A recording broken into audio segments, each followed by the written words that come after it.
Halo guys, ketemu lagi di Talksoundnya kelompok 4. Nah, sebelum lanjut, kenalin nih, aku Rizky Afiani, jurusan akuntansi dari kelas G. Nah, tema kali ini akan menuntaskan kasus. Sebelumnya ada tanya nih, yang akan diundang itu siapa? Itu ada seorang CEO muda yang sukses, yang mempunyai perusahaan yang terkenal.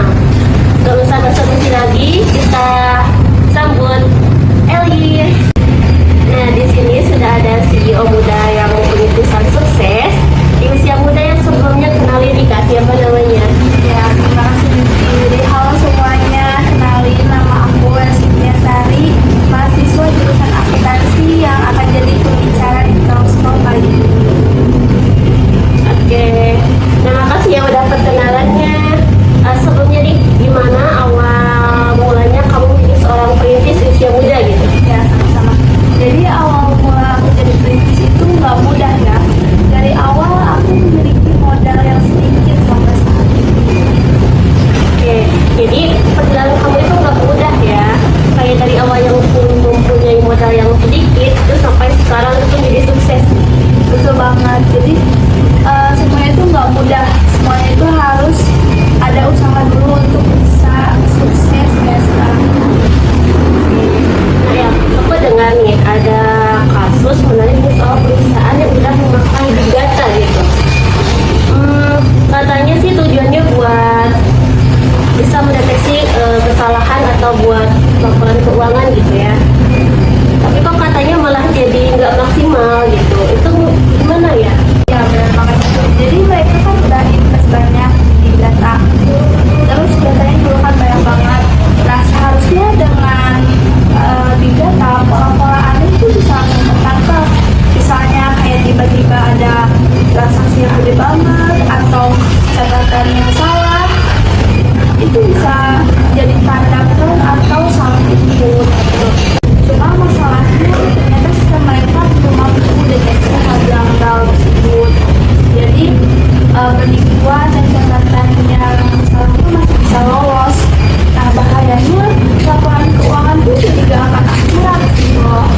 Nah resikonya Besar gitu. iya betul, kerugiannya jadi besar. Sayang banget ya. Jadi masalahnya di mana itu? Di teknologinya atau orang yang pakai gitu? Kalau menurut aku sih lebih ke cara mereka manfaatnya ya. Datanya kan banyak banget. Nah kalau metode analisisnya kurang kurang tajam atau toolsnya kurang dioptimalin, biasanya juga akan kurang maksimal. Big data itu powerful gitu. Oh iya, big data tuh powerful banget, apalagi kalau ada SDM yang ngerti, plus ada sistem yang dirancang khusus untuk deteksi hal-hal abnormal. Ya, jadi kesimpulannya itu punya teknologi canggih itu emang nggak cukup ya. Jadi harus diimbangi sama cara pakai yang benar. Terus ada sumber daya yang harus paham akan teknologi tersebut. Teknologi itu kan cuma alat yang tidak dibikin hasilnya ya manusia sendiri gitu.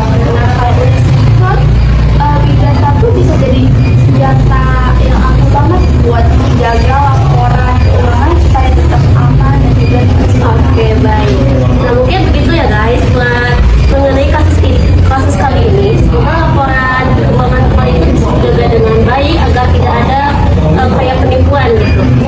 Mungkin di segitu aja talk dari kami sekali ini. Semoga ada pelajaran yang bisa diambil.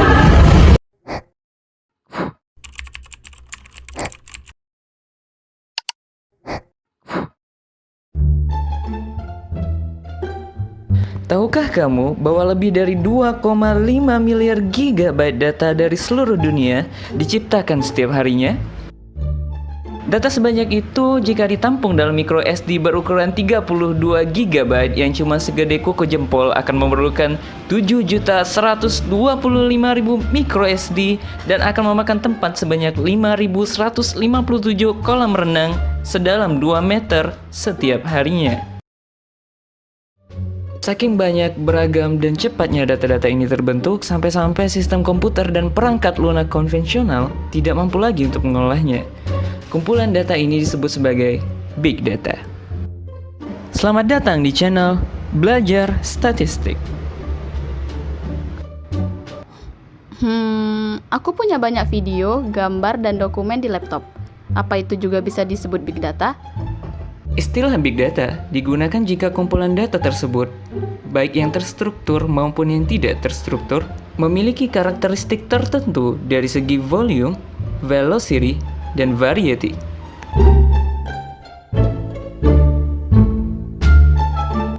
Dari segi volume atau volume, berdasarkan informasi dari seorang analis IT dari International Data Corporation, diperkirakan pada tahun 2025, manusia akan menghasilkan data sebesar 163 triliun gigabyte. Data sebanyak itu jika disimpan di dalam microSD 32 GB lagi yang ditumpuk satu persatu, microSD tersebut akan membuat tumpukan sepanjang 27,8 kali jarak bumi ke bulan. Data yang banyak sekali.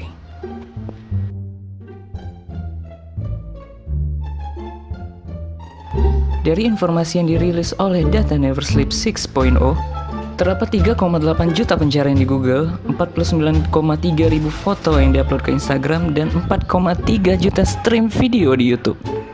Dan semua data itu terbentuk tiap menitnya.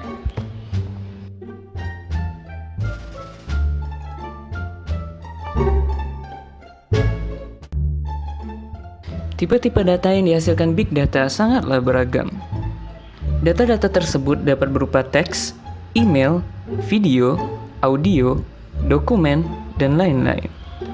Data-data yang besar itu juga dapat terbentuk dari data pencarian Google, Instagram, data kemacetan, data catatan medis, data dari transaksi perbankan, data transaksi di minimarket, dan masih banyak lagi yang juga dapat menjadi sumber big data.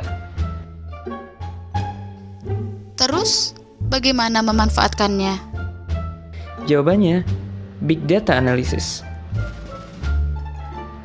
Big Data Analysis atau analisis Big Data adalah proses pengujian terhadap kumpulan data yang sangat besar untuk menemukan pola yang tersembunyi, korelasi yang tidak diketahui, dan informasi lain yang berguna dalam kegiatan bisnis. Temuan analitis tersebut dapat membuat pemasaran menjadi lebih efektif, menghasilkan peluang pendapatan yang baru, meningkatkan efisiensi dalam pekerjaan, dan keuntungan bisnis lainnya. Dan semua itu hanyalah sebagian kecil dari manfaat yang ditawarkan oleh Big Data. Banyak data scientist dari seluruh dunia yang sekarang berlomba untuk mencari metode terbaik dalam mengolah Big Data.